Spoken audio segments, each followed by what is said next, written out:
coming out of the gun. Manning lets it fly. It's caught by Thomas. There's the record for Peyton Manning.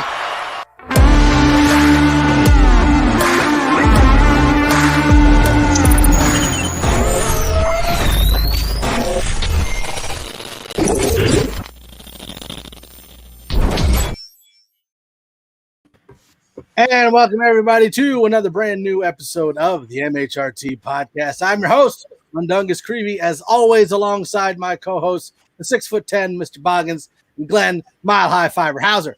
Now, if you're new here, we want to welcome you. The MHRT Network is a group of fan-led Broncos-based podcasts, and we do our absolute best to fill you in on all things Broncos news, while also bringing you some headlines throughout the NFL. Now, make sure that you like, subscribe, share, comment, and turn on notifications so that you can get alerted anytime we go live on YouTube, Facebook, and Twitch, which is where we stream live. You can also follow us on each of our Twitter accounts or the network's Twitter account, all of which are in the description below. And make sure you are looking for Johnny Baki's articles on the Denver Broncos nosebleeds that covers all things Broncos. We share those on our social media pages as well. Now, not only does the network have the MHRT podcast, which obviously is the best one, but we also have Broncos Talk that goes live every Tuesday at 7654. The Nothing Rhymes with Orange and Blue podcast that goes live every Friday at 7654. And the newest podcast to the network, The Neigh-borhood, which airs before every Broncos game. Now, today, joining us, we have a very special guest. He is one of the Hall of Fame members of Broncos country, the top of the mountain for Broncos tailgating. He's prophesizing and profiling. Ladies and gentlemen, the Mile High Prophet. Yeah! Woo! Yeah! Cheers to you. People are really building me up there, but I think we need to set our sights a little lower than that. No. Speech. Profiling and prophesizing was my baby right there. That was nice.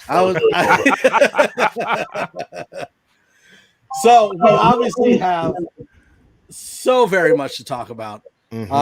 Finally, we were on a podcast after a game. Not only that, but a game where we just crushed them. It wasn't even close. I don't care what anybody says.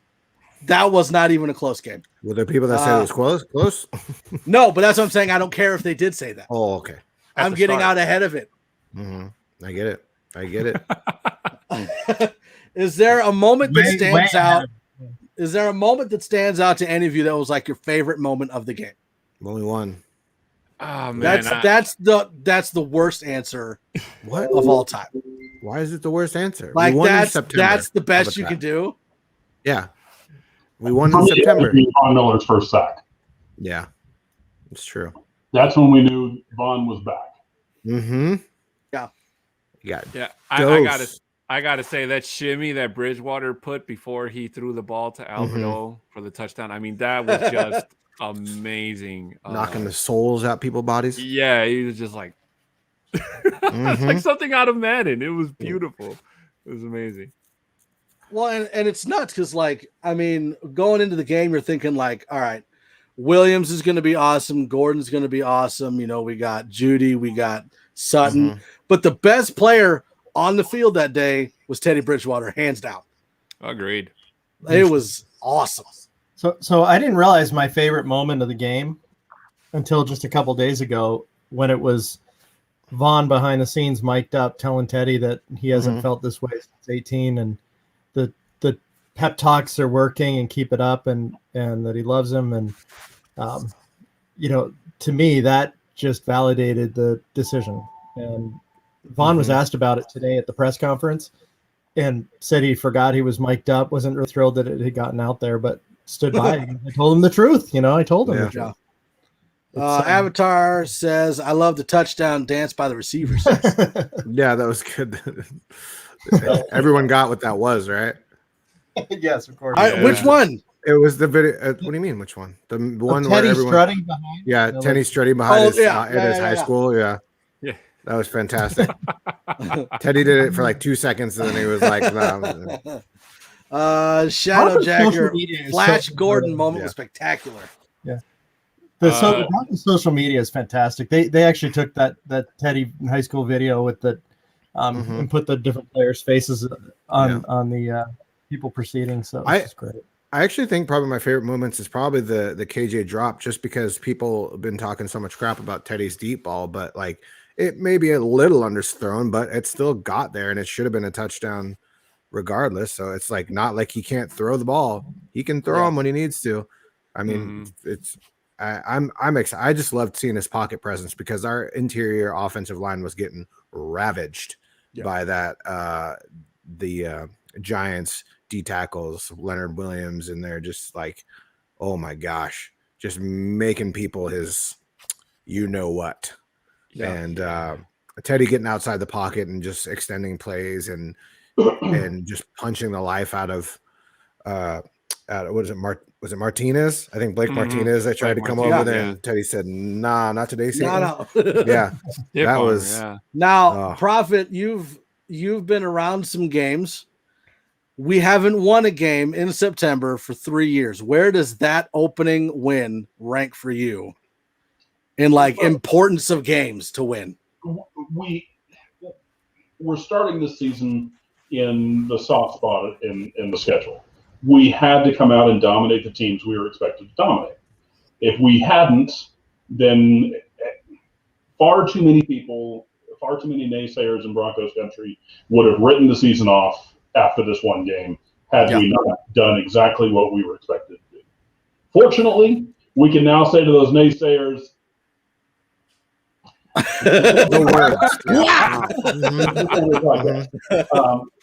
they can go have a big glass to shut the hell up.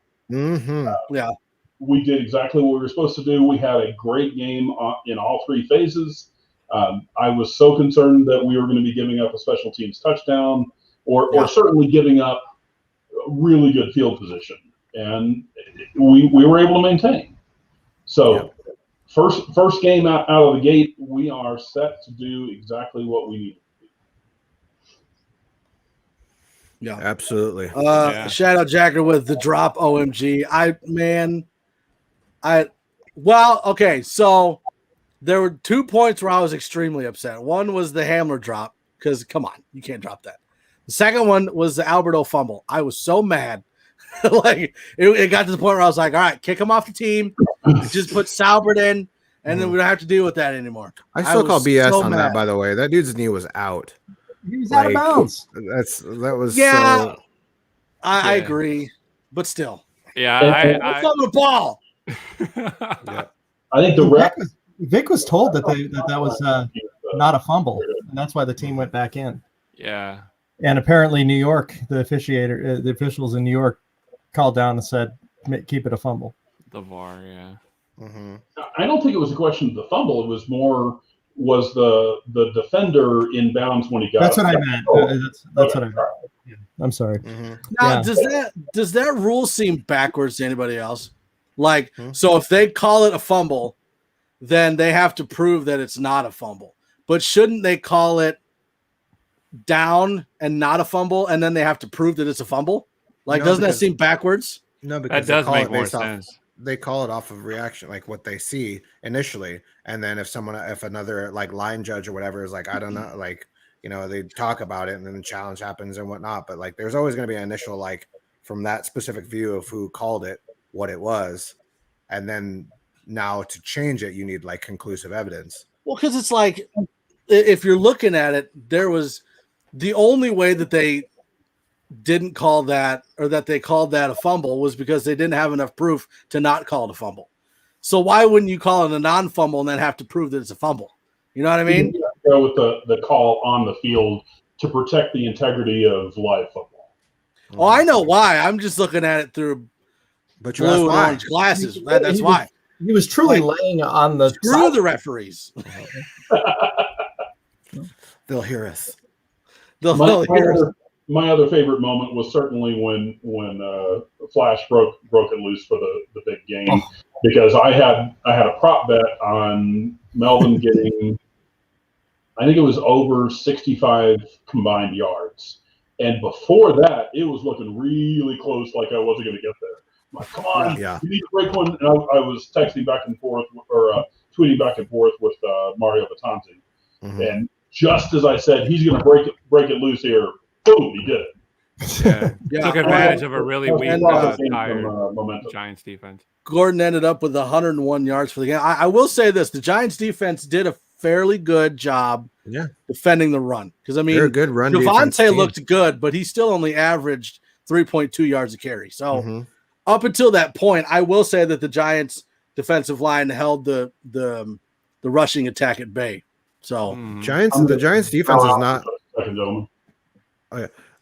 Giants aren't so much different than us as far as their defensive roster. So I mean, their run defense is pretty good. I mean, they're definitely better at D tackle than us. That's for sure. Yeah, no, I totally agree. But do they play 3-4 or 4-3? I mean, does it even really matter anymore? 3-4. I mean, there's so many differences and variations. Yeah, I think they're based 3. They're based 3-4. But they and Blake Martinez is also a big run stuffing. But I mean, he's kind of everywhere. So like we had it was a tough challenge, and we broke one loose. You know. It happens. It is pretty interesting to me that Javonte Williams had a higher carry or higher snap count than Melvin Gordon actually during that game. I think he had like 11, and that's pretty interesting. Like I don't know if they're just trying to get him going or whatnot, but just because we're equal opportunity chatters. See Kevin here 162 from Twitch. Want to become famous? Buy followers, primes, and viewers on bigfollows.com. Oh, okay, cool. Don't do that. Don't do that. Don't do that. You'll get directions. I'm gonna say don't try it at home. Don't try that at home. Don't try that at home. Travis Starbucks. Johnny's at bigfollows.com or whatever. That probably was Johnny. That's Johnny's Twitch account right there. Travis Starbucks. Hello, fellas in Broncos country. Looking forward to October 3rd, my first ever home Broncos game. Denver Broncos for life. Dude, I'm telling you, there's nothing like it. Like, you can go to as many Broncos away games as you want, but going to a Broncos home game, there is nothing like it. No, there's not. I totally agree. No. You stop it. You stop it. You stop it right now. Avatar says KJ even said that he just dropped it and gave no excuses. I mean, they're really again. I agree. The throw wasn't perfect. Like, it wasn't quite far enough, but it hit him right in the hands. Like, it hit him right in the hands. Like, you can't drop that ball. Not only did KJ not make excuses, he actually is feeling guilty over the fact that Judy 5 plays later got injured. He said that play would not have had to happen had he caught that touchdown. I thought they've got Judy. I know we're kind of skipping ahead a little bit, but they got Judy on IR, but it sounds like it's 4 to 6 weeks. I was thinking 6 to 8, but it sounds like they said 4 to 6. No, and then Albright said that report is false, and it's more like 6 to 8 still. 6 to 8. Okay, I thought that's what they initially said, and then now they've got Darby on there, and he's 1 to 3 is what they were saying. Well, because he was some tightness in his hamstring. At least 3, because on the short-term IR you have to be out at least 3, and so it's going to be. I think it was like 3 to 4. He said more closer to 4. I thought they changed the short-term IR because of, like, you could do week to week because of COVID. I'm not sure, but I know that he said about Roby it's going to be 3 to 4, but most likely more 4 than that. So we won't have him for the Ravens game or Steelers game. Yeah, it's going to suck. So is he going to be Wally pipped by Pat Surtain? Wally pipped. Wally pipped. That's a reference and a half. Sorry about that, folks.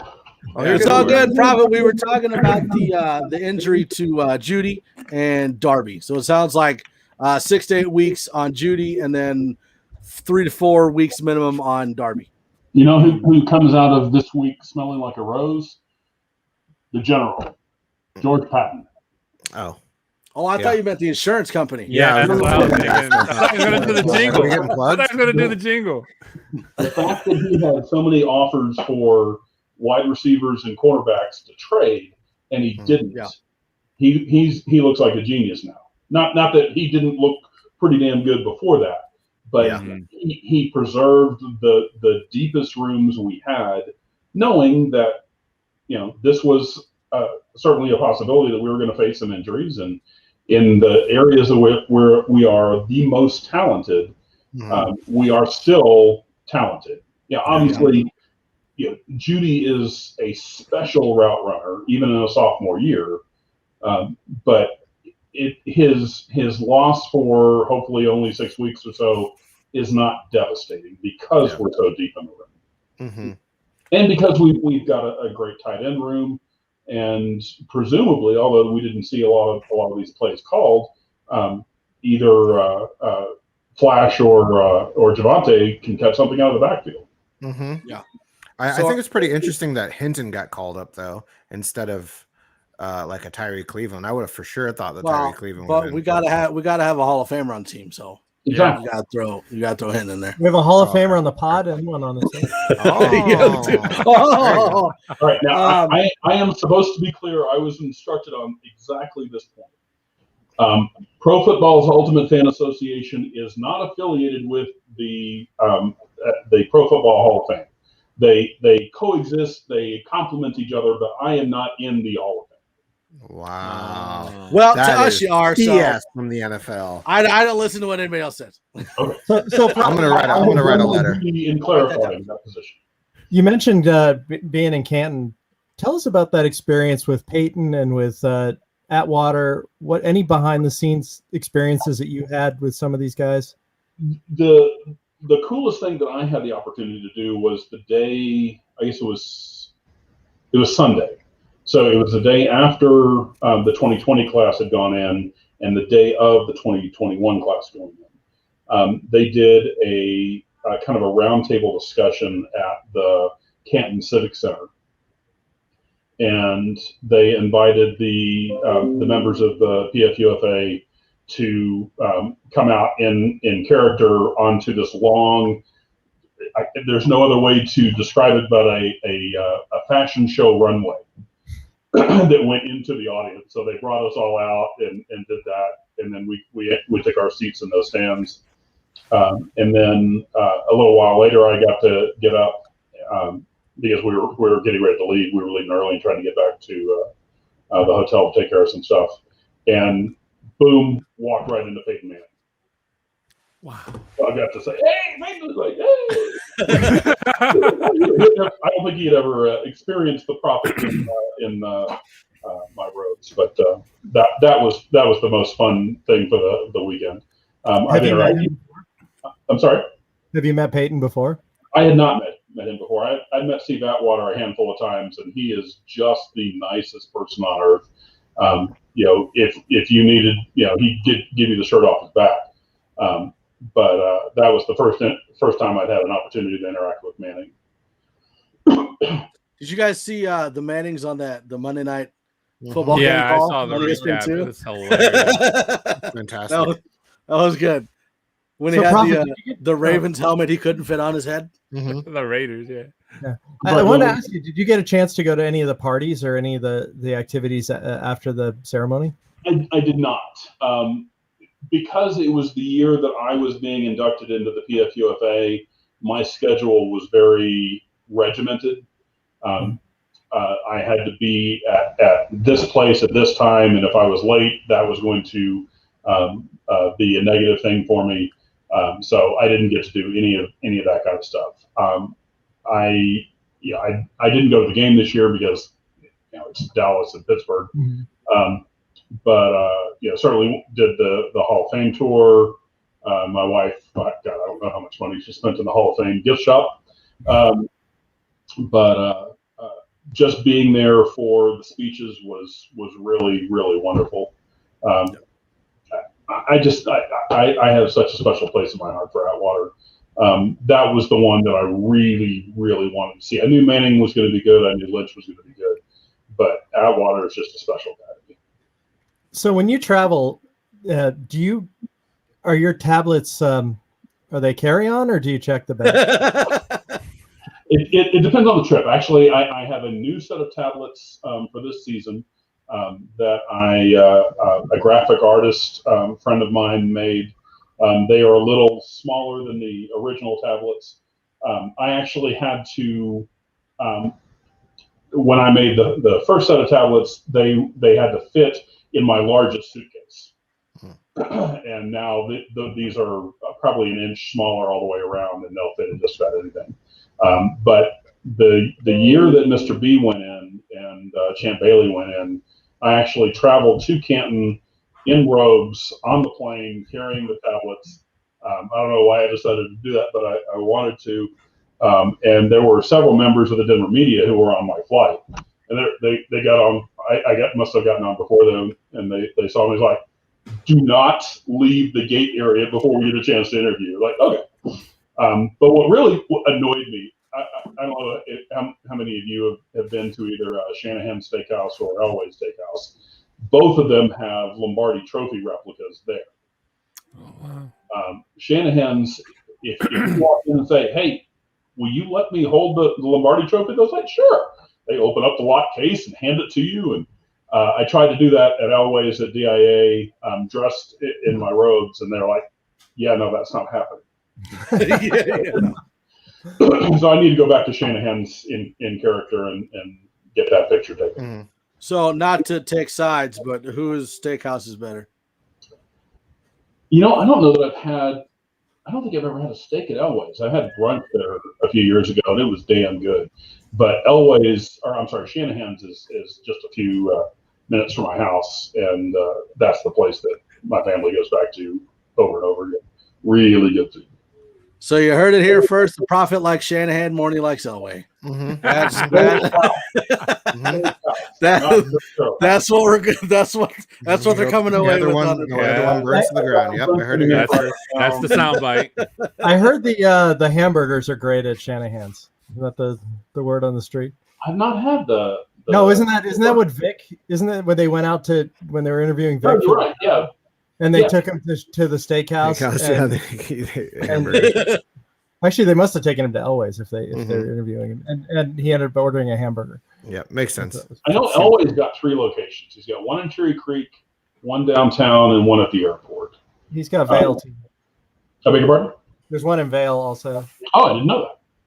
So I've got some friends coming in from out of town in a couple of weeks, and I think we may go to Elway's downtown just because I've got to take people there. I've got to go to that steakhouse one day. Are those friends, me and Mike? That is so nice, man. That's so cool. Yeah. Let's pop back in some comments here. Avatar Broncos D held the Giants to 8 yards rushing in the first half. It's true. It is, and I will say, the defense wasn't as dominating as I thought they were going to be, but they played well. I think it's Vic's bend don't break. You can give up as many yards as you want to, just keep them out of the end zone. Yeah. Kyle Fuller did struggle a little bit at the beginning from the replays that I saw, but he did have that really nice play when the Broncos got the ball over in turnovers where he was just able to get the ball out of reach so the wide receiver behind him couldn't get it. So he did have some flashes. I think that Kyle Fuller is just trying to reaccommodate himself with the Fangio system that he was so used to when him and Callahan played in Chicago.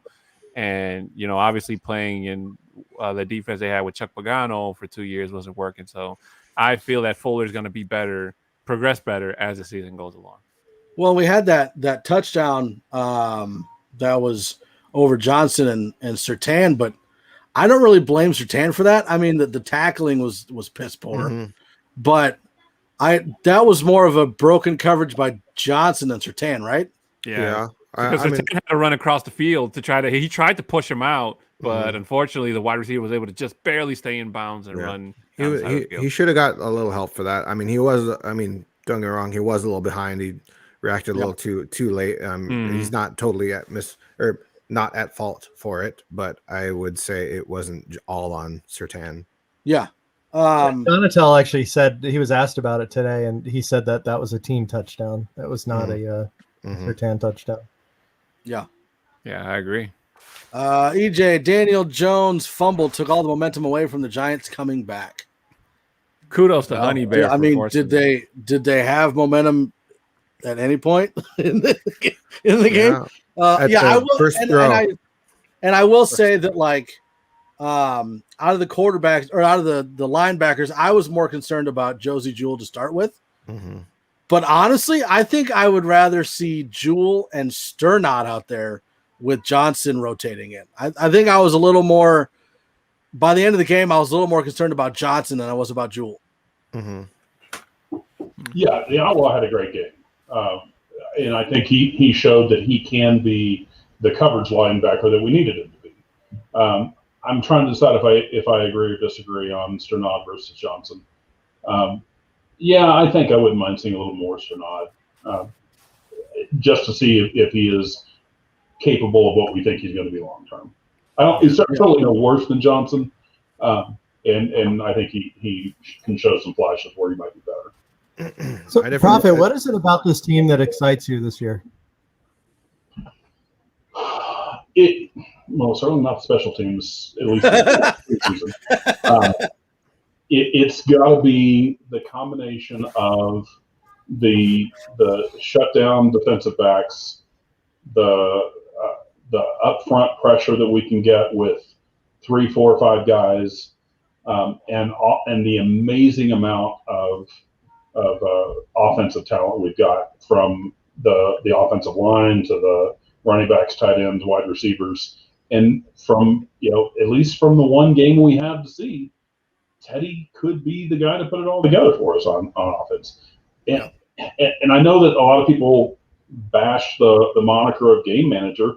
I don't think game manager is a bad thing, and we don't have to have someone that goes toe-to-toe with Mahomes on statistics, as long as we're scoring points, as long as we're and keeping our opponents out of the end zone.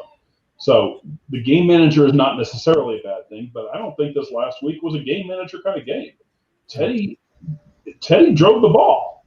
Yeah. And I don't think anyone was expecting that in Broncos country, and I'm delighted that we were proven wrong. The other prop bet I had, and I'm embarrassed to say, I had Teddy going for under, I think it was like 245 yards or something. And I took the under, and I'm delighted that I was wrong.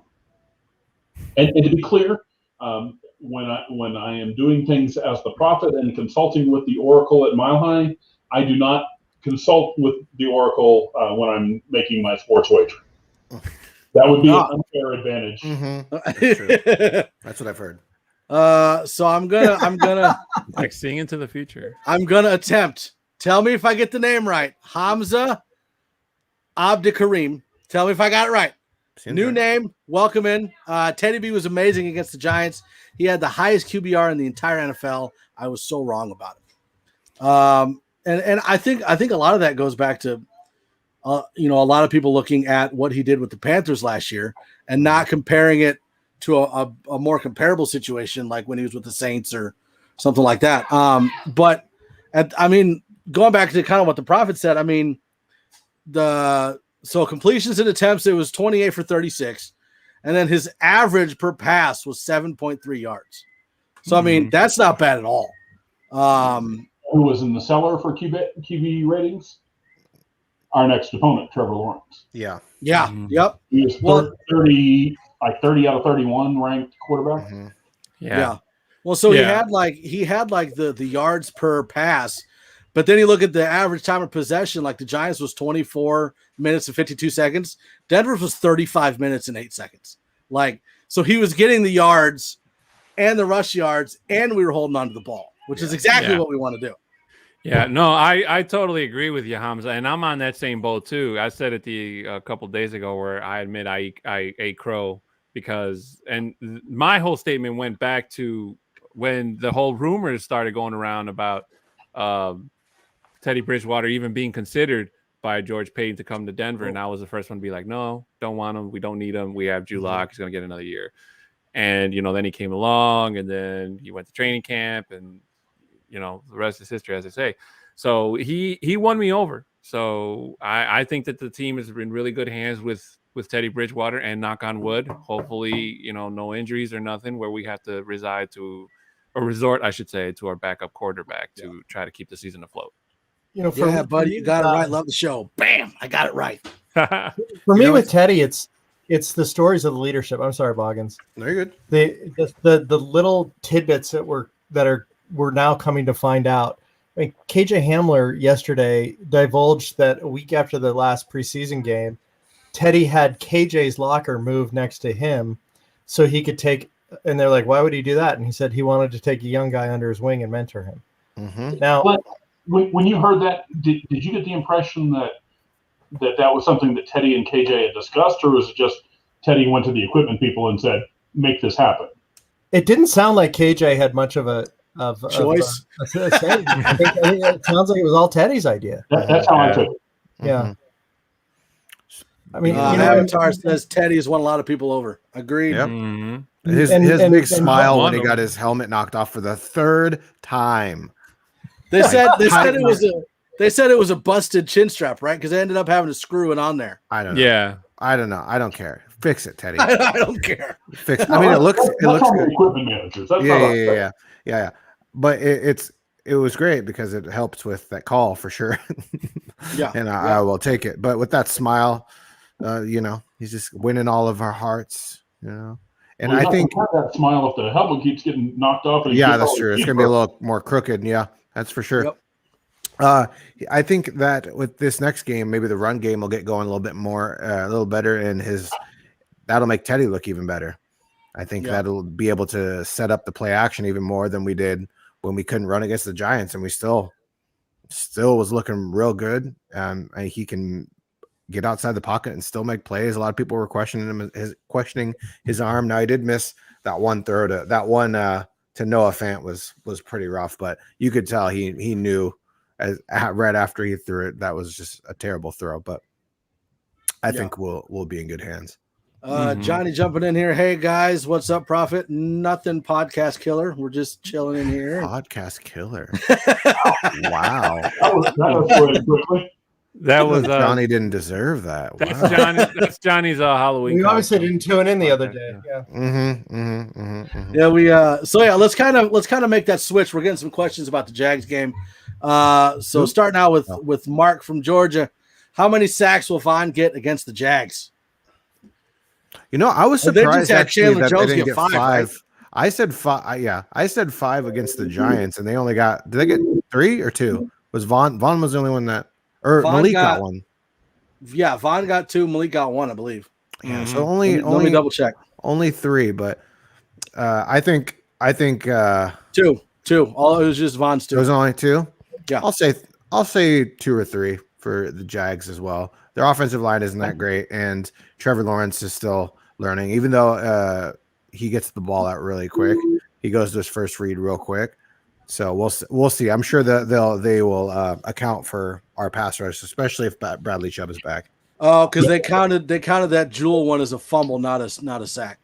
Oh. So Vaughn had a hilarious sack story today when he was talking to the press. He was talking about having to share. He was talking about having to share sacks and that he'll never petition to take a half from Chubb. But there was an instance in the Steeler game when Shelby intercepted the Roethlisberger pass in the end zone. Apparently, Vaughn had Roethlisberger wrapped up, and Shelby ended up coming in, and they ended up doing a half and half. And Vaughn's like, I'm not going to do it to Chubb, but I'll do it to Shelby. And so he petitioned. He took the half away from Shelby, gave the one to. He goes, he got the glory of the interception. It was really funny how and so there was a lot of fascination about being able to petition to get that. But I see a couple sacks out of Vaughn this week. Yeah. I think that goes hand in hand with what EJ is asking if Chubb's going to play versus the Jags. I mean, you got to think that I would say I'd give him 1 apiece. And then you will get Jones in there. Maybe Harris or Purcell gets in there. Maybe we have a coverage sack. We have a safety blitz, something like that. So I'm thinking 1 and 1, 1 for Miller, 1 for Chubb. Yeah, I can see one. I will be at that game. Tell us about your experience, and then tell us what you're expecting for the guys. I don't have any experience yet. I haven't gone to the game yet. No. Tell us about what the experience is going to be. You have some plan. Well, I've actually I spent some time while I was waiting on my uncle at the hospital. They consulting with the Oracle at Mile High. So the prophecy itself is almost done. But it will certainly feature the long flowing locks of Mr. Lawrence and how our defense will feast on that hippie. Sunshine. Oh, he is like Sunshine. Yeah, Sunshine from Remember the Titans. Yeah, Remember the Titans. Same person. Sunshine. I mean, I was watching Aiden and Richie Rich on Tuesday when they were talking to my buddy Ty Derby. I love Tyler to death, but man, we are just going to feast on the Jags. It's not going to be pretty. He tried so hard to say that with a straight face, like, yeah, Denver's going to cream us, but we're going to give it the old college try. And you know that pained him to no end to have to say that about his team, because they want to feel like Trevor Lawrence was going to be, and maybe Urban Meyer too, is going to be the solution to all their woes. But if that is true, it's certainly not going to be in the first half of the season. Did you hear what Draymond Jones said about his former coach? I was just getting ready to bring that up. Bring it up. Well, because he was saying, well, I didn't mean like bring it up, just like talk about it. No. No, he was saying that he's not surprised that the veteran players are not getting along with Urban Meyer. Which is I don't know. Like I don't know how Urban Meyer is, but I mean, is he thinking about it more as like might be like a my way situation, like he's in college? Well, and that's not rubbing him the right way, or well, I'll read the exact quote. So he was asked two different questions about it, and the first answer was, "Am I surprised by it? No, I just don't know how he. I just know how he is. I'm not going to go into great detail about it, but no, it doesn't surprise me." And then they followed up with someone asked another question that was a little bit better phrased about going from college to the pros, and Draymond, who is one of my favorite interviews, he said, "Going from college to pros is always difficult, no matter what the level is, whether coaching or playing, especially because of a lot of his philosophies are college-based, and you can't do that with 30-plus men or even 25-plus men who've been around the league and know what they're doing now and are well-established. You have to shake things up in how you coach." Yeah, I kind of took it as like a my way or the highway kind of mentality that he probably had in college, where you have a bunch of young kids coming in there and you're like not necessarily boot camping it, but like there's a certain culture that's there, and he's probably trying to push his culture because he's been there forever with a winning culture. Probably very close to like a Belichick situation where you go into the Patriots culture, right? And I think that might be kind of similar to what Urban Meyer is trying to have there, and it might not be working the best way because you have veterans that have been there for a while that are probably like who are you, bro? Yeah. Well, like I read that quote, and I pictured Draymond as like the coach from The Waterboy when he lost that job, like in the heels on the phone, like I hate him. And there are reports that he rages, that he just absolutely has a crazy temper, and the staff and the team are having a hard time kind of putting their arms around.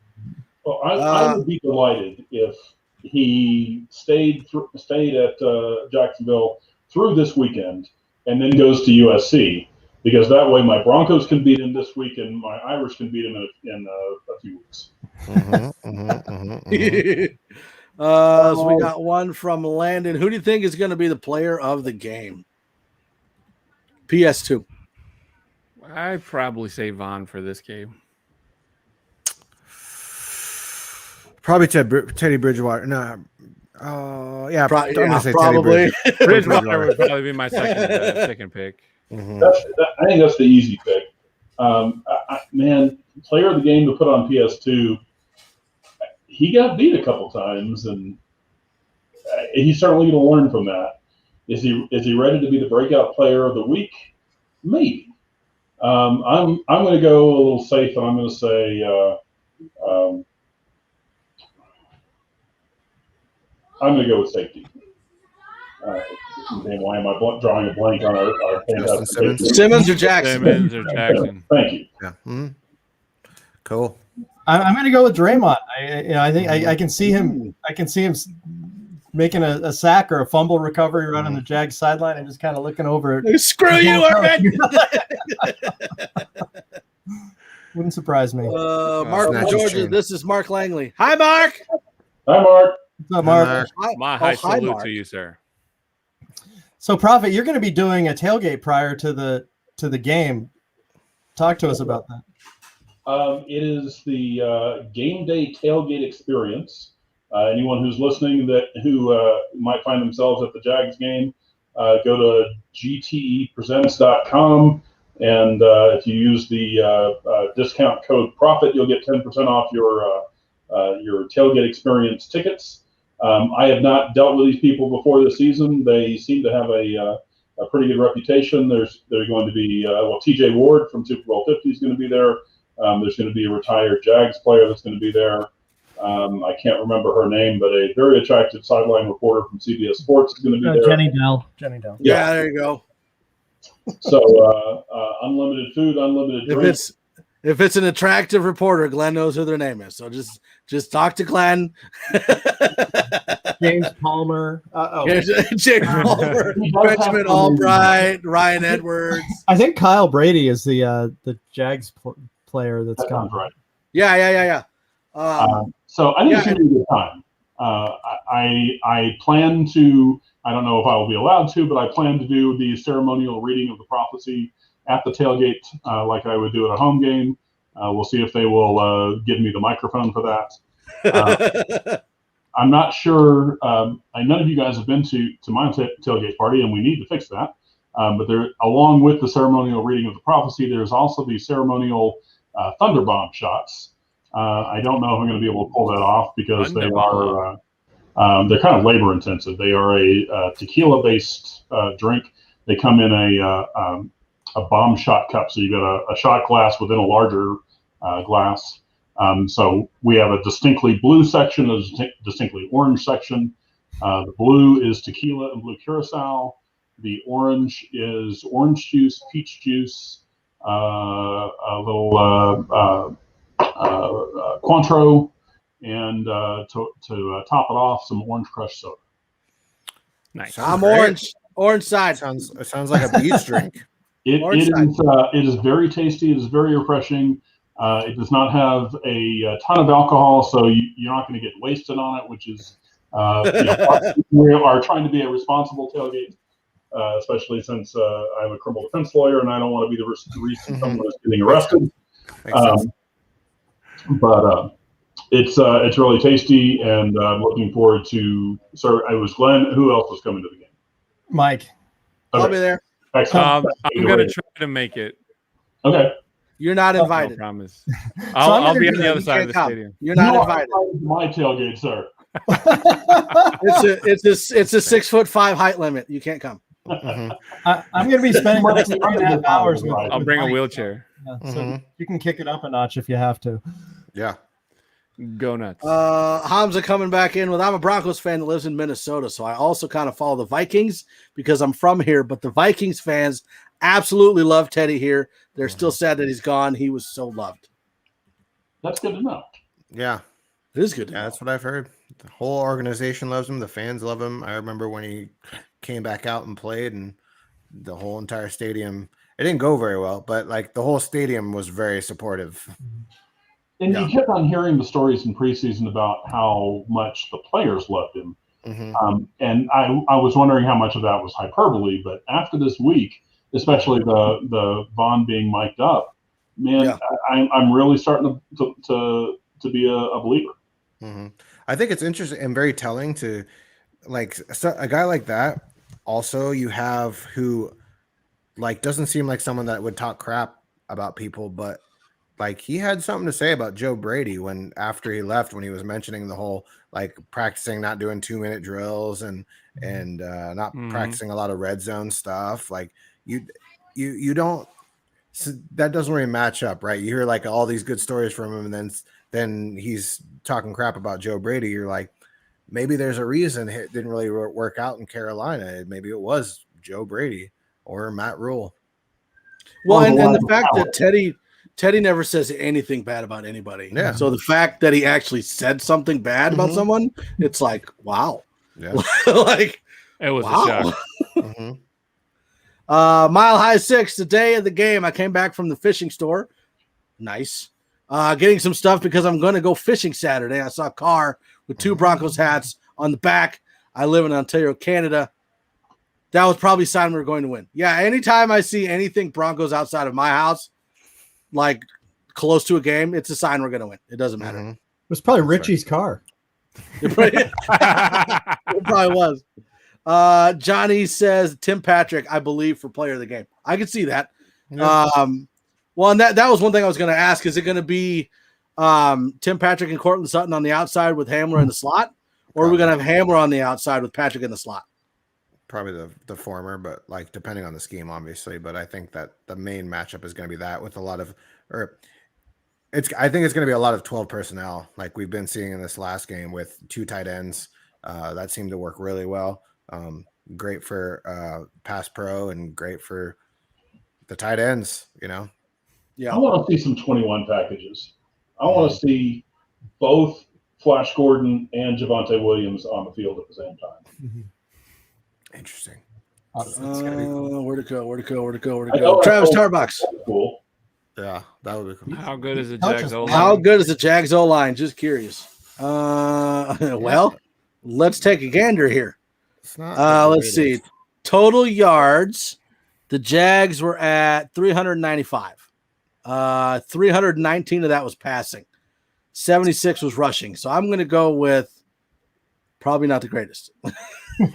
I can't remember how many sacks. Richie came with a scientific assessment of them. Mm-hmm.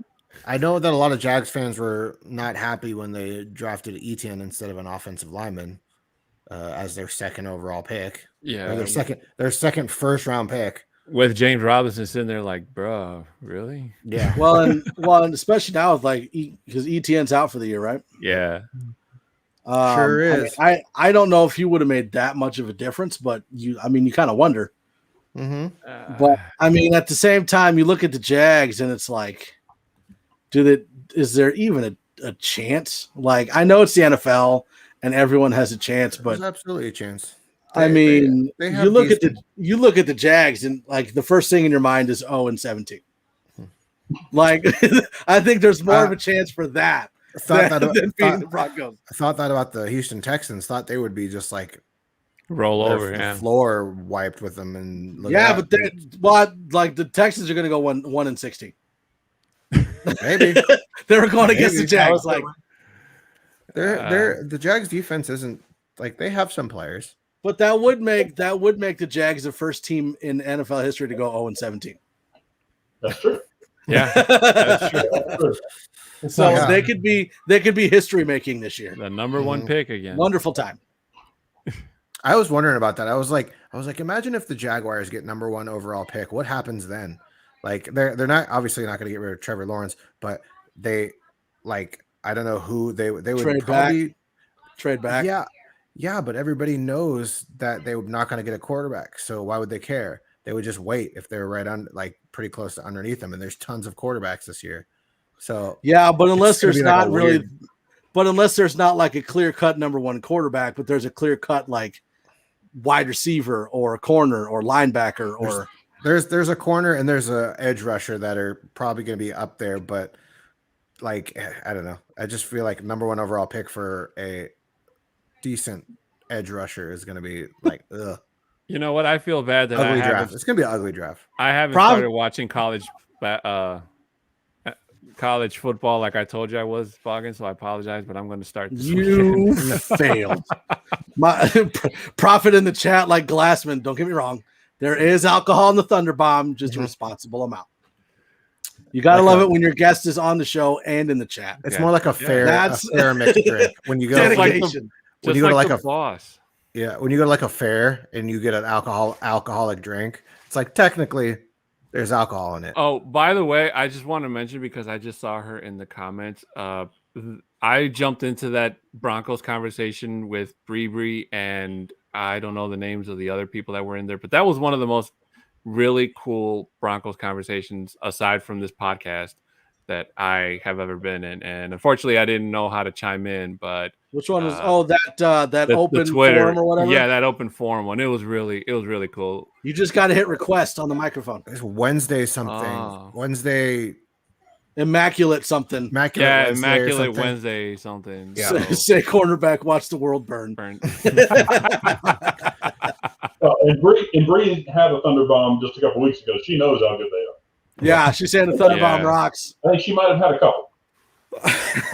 The call out. All right. So how do we see? I'm not really seeing a whole lot of questions. How do we see the Jags game playing out? Silence. Like offensive explosion, defensive explosion.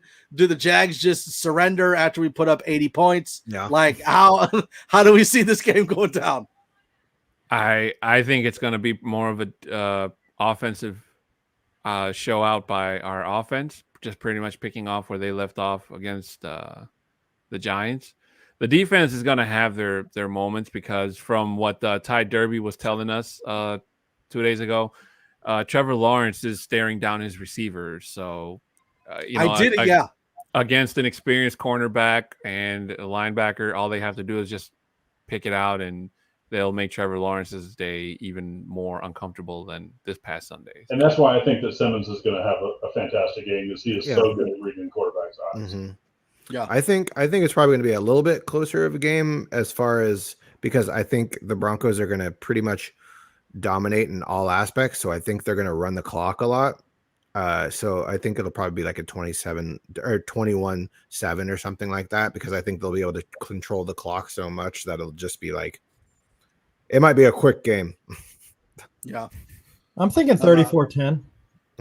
34. Cisneros massacre in Jacksonville, people. 34. When's the last time you saw a game with 34? Dave Glassman says 31-13.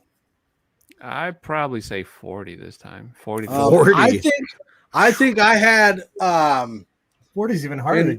In Broncos talk. I think I put 42-7.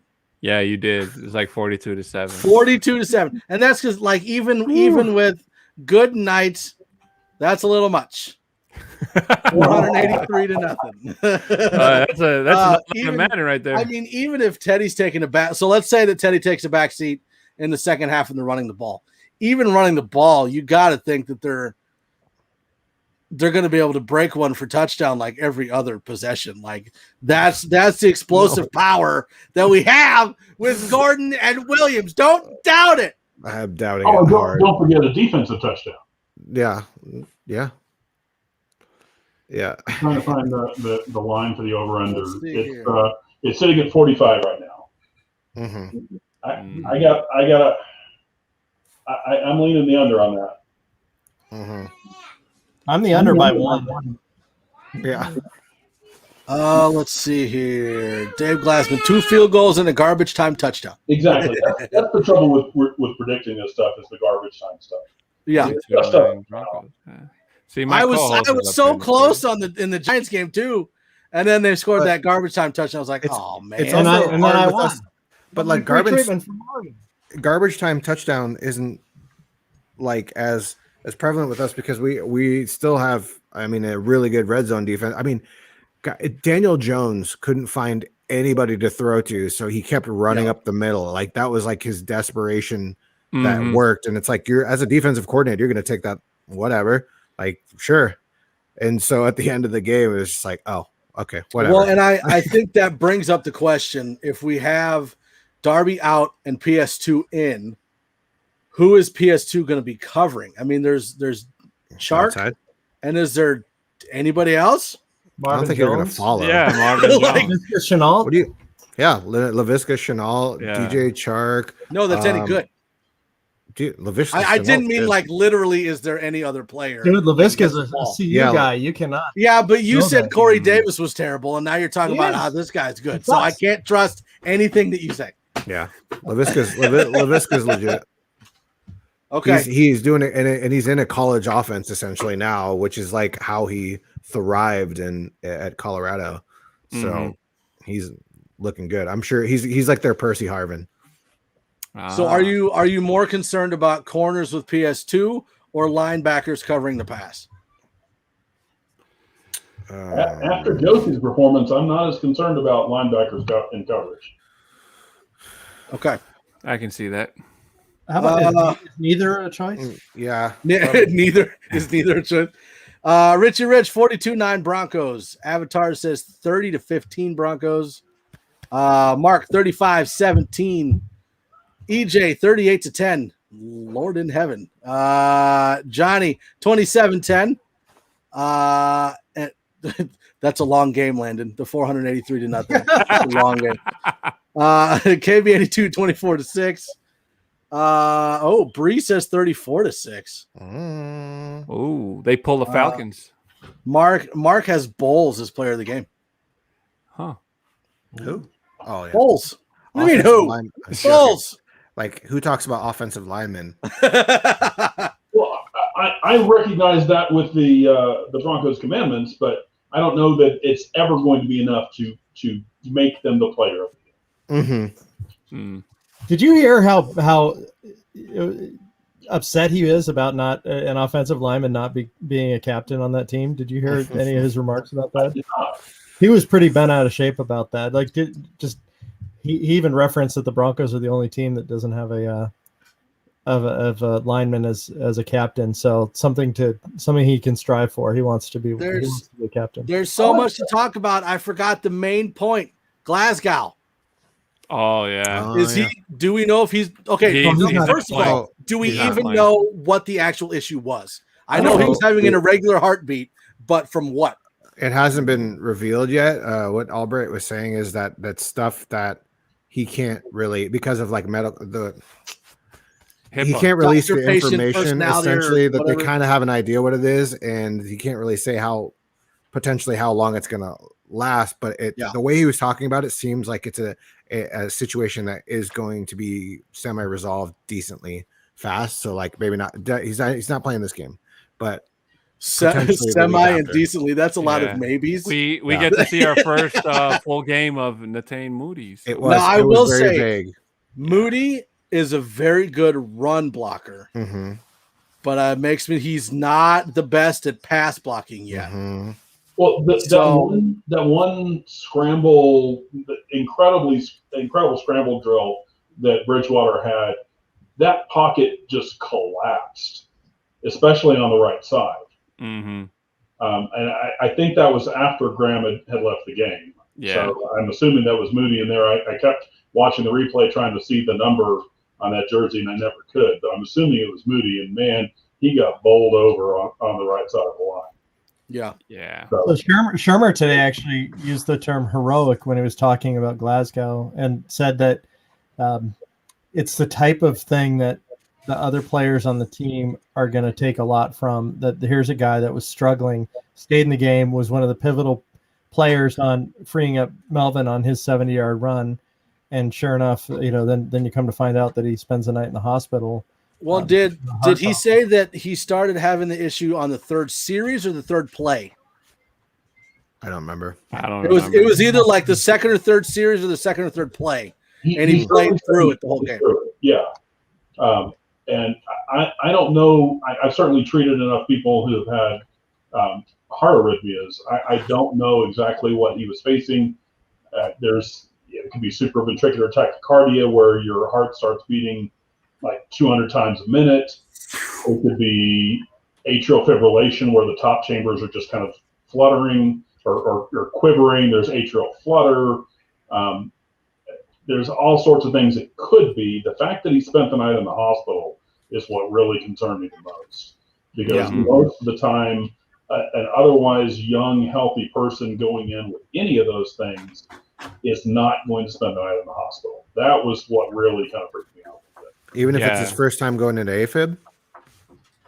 Yeah, I think that more often than not, they're going to, as long as they can get it under control with medications, get the ventricular heart rate down to something manageable.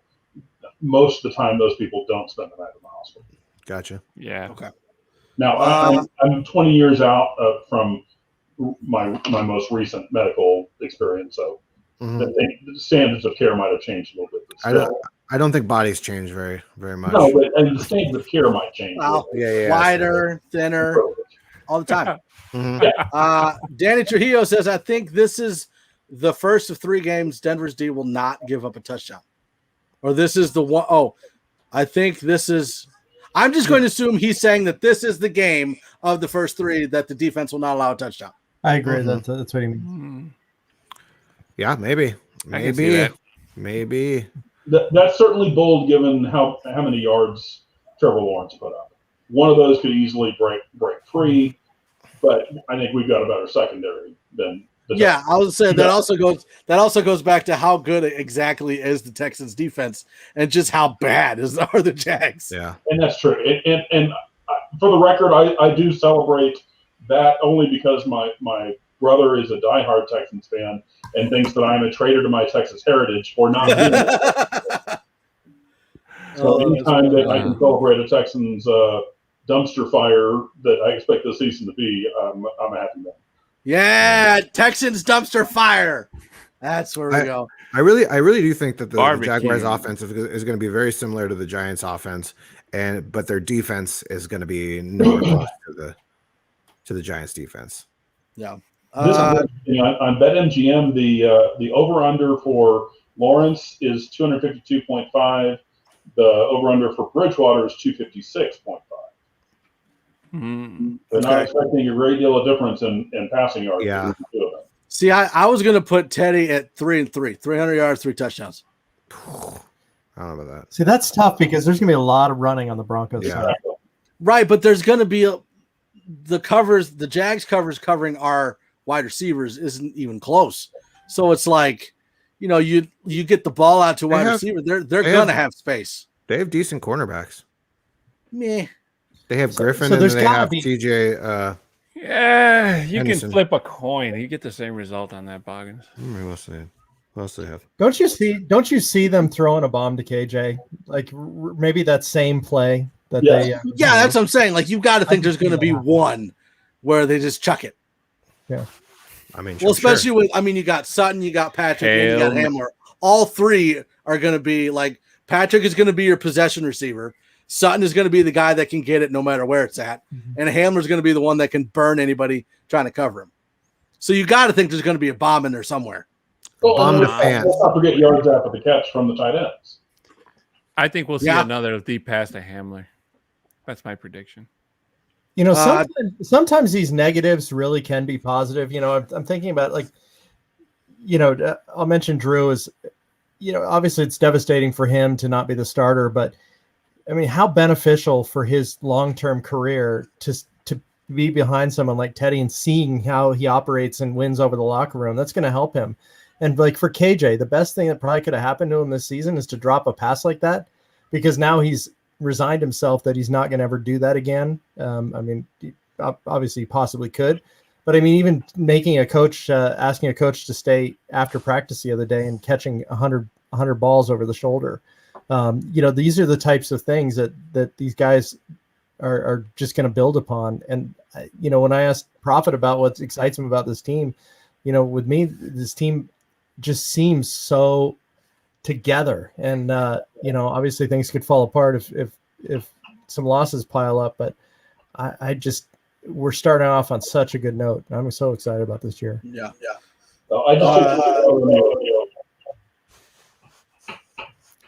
What did you say, Prophet? I'm sorry, I missed that. I took Bridgewater in the over 256.5. All right. Over? Okay.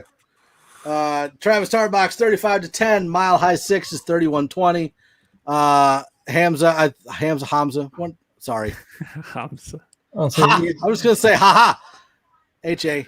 I think we'll be up 28-10 in the third quarter, and then we'll start running the ball in the fourth and end the game 34-17. Hamza, that's not bad. Dope. Let's see here. There was more. Oh, Avatar. Who else was scratching their head when the Giants head coach challenged the Alberto touchdown? I didn't see that, but is that like a reflex thing? Because now we know that. Well, it's been 2-3 years that every scoring play is reviewed. Yeah. Mm-hmm. So, and he lost a timeout because of that, right? Yeah. You're challenging it.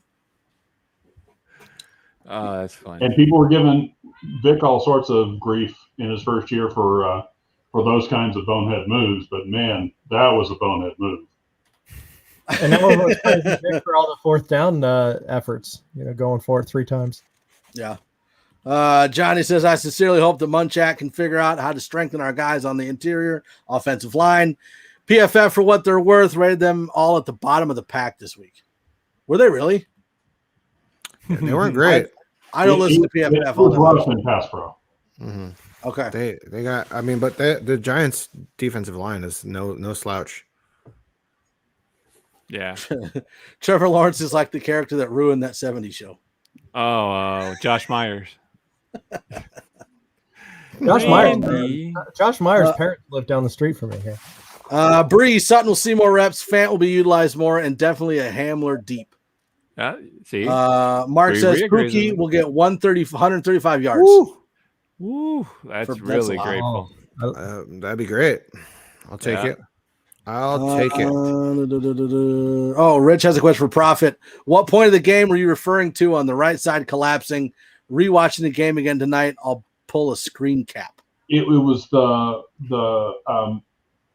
when Teddy had the busted play turn into it wasn't the Alberto touchdown. It was the one before it where he threw to Hamler. He jumped up and got it, across the middle. Listen, Rich, we're just generalized here. We don't pinpoint things. Rich, So timestamp. It was third quarter. Timestamp with the marker that makes the yellow marks. So he went over here. He went over here. All right, so we all basically agree that the Broncos are going to beat the Jags and then go 2-0 into the Jets game. So. Indubitably. I guess my biggest question then, since we all basically know what's going to happen in the game, is Prophet. What are you most excited about for the tailgate in Jacksonville? Well, the attractive CBS Sports reporter. I mean, are you pulling down a TJ Ward interview, or do you know what leniency you're going to have as to what you can do? I really don't. This is my first experience with the game day tailgate experience, so I've not had a great deal of direct contact with them. It's mostly been the other folks from the Fired Up tailgate.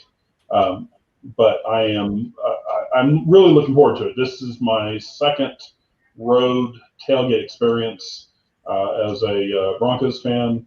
I can tell you what I'm not looking forward to is the weather. I was going to say, can you mount some fans inside the I grew up in Houston, so I'm no stranger to heat and humidity. The weather forecast has been steadily going down in terms of the high temperature. I think now it's supposed to be 85, 86, but also like a 60% chance of thunderstorms. Well, I was going to say, like there's growing up in like Arizona and Texas, and then there's like Alabama, Georgia, and Florida. Like that's a different beast over there. It's nutty. I don't know if growing up in Houston, right on the Gulf Coast, is going to be any different than a Jacksonville. Okay. It's all pretty hot, and back in those days, I was a paramedic and firefighter, and I am used to the heat. At least I was 19 years ago when I left. Well, if for some reason there's some legal issues with you, like stalking TJ Ward to get an interview, or doesn't sound like that, like we completely understand, like we won't judge you for it. I will see what I can do, gentlemen. But we will be checking in with the Prophet at the Jacksonville tailgate on the Neighborhood on Sunday, so that's gonna be kind of cool. So I got to ask you, how did you become? Are you allowed to discuss the origin of the Prophet since you came to Colorado 19 years ago? Sure. I grew up an Oilers fan. In fact, when I was in Canton the last month, my wife went to a flea market and came back with autographed jerseys with certificates of authenticity of Warren Moon and Earl Campbell. Oh. And they were each like $130. It was just insane prices. I think if I were to put those on eBay right now, I could double or triple that. I have no intention of doing that. I'm going to frame them and hang them in my fan cave. But the Oilers left me in '96, and they broke my heart. And I was not going to be without a team to cheer for. I had always cheered for the Broncos in the Super Bowls in the 70s and 80s. because God knows the Oilers weren't getting there. Steelers, yeah. Exactly. It was an easy transition for me to go from the Oilers to the Broncos. I moved to Denver before the Texans ever took their first snap, so there was nothing invested there. And I knew when I moved here I was never going to leave, and I am committed thus far. My biggest fear in all this ownership discussion is that Jeff Bezos buys the team and wants to try to move them. I don't think that that's going to happen. I can't imagine that the NFL would allow that to happen. We are a completely dedicated fan base. It's not like San Diego or Oakland or whatever. St. Louis, yeah. Yeah, I just cannot see the Broncos ever leaving Denver. Well, then they had Jay-Z in there in that discussion too, right? Jay-Z and I saw that going around. Jay-Z and Bezos. It's like Jay-Z doesn't have that kind of money unless he's going to put together an ownership. No, it would be like everyone always talks about like these celebrities buying teams. Like, remember when Bon Jovi was talked about for like the Bills and and of course everyone in Denver wants Peyton Manning to become ownership. The only way that would happen is if you did like the collective ownership, right. and he would be the named partner or something. Yeah, maybe you can get Bon Jovi, Peyton Manning, and Jay-Z together, and then they could own the Broncos with 10 when you have a team that's sold out every home game since 1969, you have about 80,000 people on the waiting list for season tickets. I can't even imagine that it could be considered to move the team.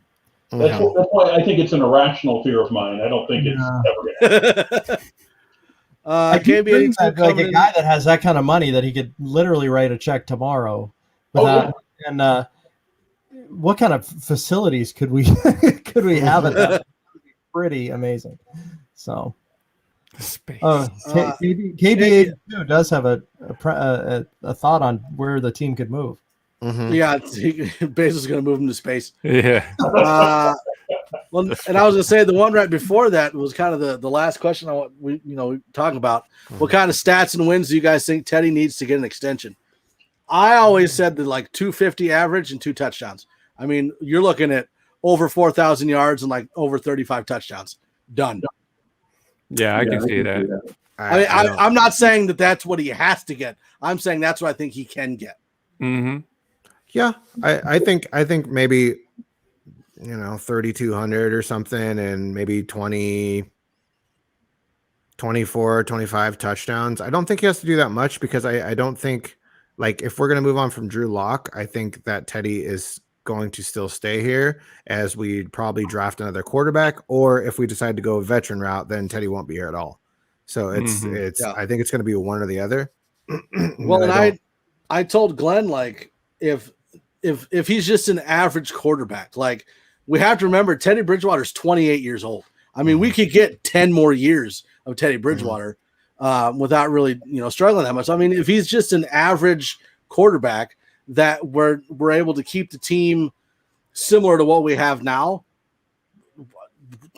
we don't need another quarterback. We can stick with what we got.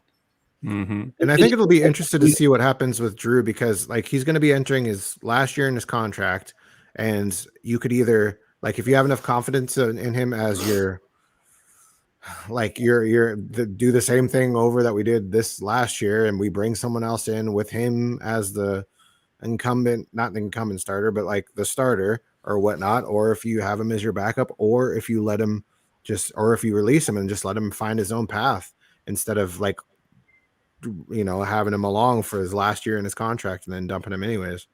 Yeah. Mm-hmm. Well, and having Teddy gives you that freedom to where, like, you can wait to find that quarterback that really, really fits what you want to do and then draft him. You don't have to be that, holy crap, we need to trade up and go get a quarterback because we need one right now. Potentially, yeah. I think it's not so much Teddy's individual stats. It's going to be something more esoteric. It's going to take at least a playoff win to get an extension. Ooh, you think a win? Yes. Or just make the playoffs? No, I think it's going to take a playoff win. Huh. That would be amazing. Bree says top 15 quarterback rating for the season. I mean, he's number 1 right now, so or 2. I think he's number 2. No, he's 1. He's 1. Russell Wilson is number 1 in completion percentage. Russell Wilson? Who's Russell Wilson? Russell Wilson is first in completion percentage, but Bridgewater's got him in QBR. And Russell was great with the Manning boys, by the way. What was that? I said Russell was great with the Manning boys. Yeah. I think PFF had him as the 3rd ranked quarterback for the week. Yeah. Bridgewater? Yes. Okay. KB82 says, and 11 plus wins. Oh, I thought you were saying what he said was no, I couldn't get it out. It's tough to write. He hasn't ate yet. So I think that if there's any last questions, go ahead and get them in, but I think that about does it. Score for tonight. What do you think Thursday night football is going to be? I'll say I got it on now. I think it's going to be a close game. Yeah, probably. I can't even remember. It's Giants Washington and Giants. And the Giants, yeah. Division games are always tough. Well, you got Heineke in because Fitzpatrick is out for at least 8 weeks. Mm-hmm. He's doing therapy instead of surgery. But I don't think that, I mean, as much as I love Fitzpatrick, I had no issue with Heineke being the starter for Washington. I thought he played pretty well last year. Mm-hmm. Yeah. So I think it's going to be like a 17-14, 21-17 Washington game. If you listen to Chase Young, he could start in any on any NFL team apparently via Chase Young. Who? Heineke? Yeah, that's what Chase Young said. He could start on any NFL team right now. He was good last year. Maybe. Yeah, I'm going to go 21-17 Washington. Cool. Washington. I'm going to just probably say 24-20 Washington. Yeah, I'm going to say 42-10 Washington. Whoa. I'm going to lay off. That's a terrible person. Hawkins, that's a bad Washington score for Bronco fans, by the way, you bastard. Oh, Glenn! I slipped. Whoops. Sorry, you score 35. Took the under in Washington football team. Anyway. Oh, do we know if there's any update on the Washington new name? Is there any update on that? I know that like a lot of people saying Red Wolves. Sentinels? I would be a fan only. I would be in favor of anything that allows them to continue to have the HTTR moniker, because as someone who has lost a team and an identity, I feel for any city that's had to go through that. So for my Washington Redskin friends, I hope they have a red something name. Red balloons. Yeah, I think wasn't it. They narrowed it down to like 3. Did we ever figure out what those 3 were? I mean, I'm hearing a lot of rumors for Red Wolves. It was so back and forth. No, I'm not even going to acknowledge that because it was so back and forth. It was like 3, and then this other person came as one of the other owner presidents was like, "Nope, there's not 3. There's 24 names. Yeah, we're still deciding between." Yeah. All right. Well, we don't really care about Washington, so we're going to leave it there. It has been an absolute. Yes, it has been an absolute pleasure being here with all of you today. We also want to send out a huge thank you to the Prophet for joining us today. Where do you want the people to follow you, find you, search for you, stalk you? Where do you want them to do that at? I am Mile High Prophet on Facebook, Twitter, and Instagram, or milehighprophet.com. There we go. So make sure you like, subscribe, comment, share, and turn on notifications for not only the MHRT Network, but also the Mile High Prophet. So you make sure you can catch all the content that is posted on any social media. Also make sure you're tuning into Broncos Talk, hosted by 6'10" and Rich, every Tuesday at 7654. Nothing Rhymes with Orange and Blue on their new night of Friday at 7654. And the brand new pregame show, The Neigh-borhood, that airs live before every Broncos game. We'll be joined by Dave Glassman, and we'll also have tailgate check-ins with the Mile High Prophet at every Broncos home game. Plus, this Sunday, we're going to have a tailgate check-in with the Prophet at the Jags game. So that's going to be kind of cool. Umbrellas not included. Umbrellas not included.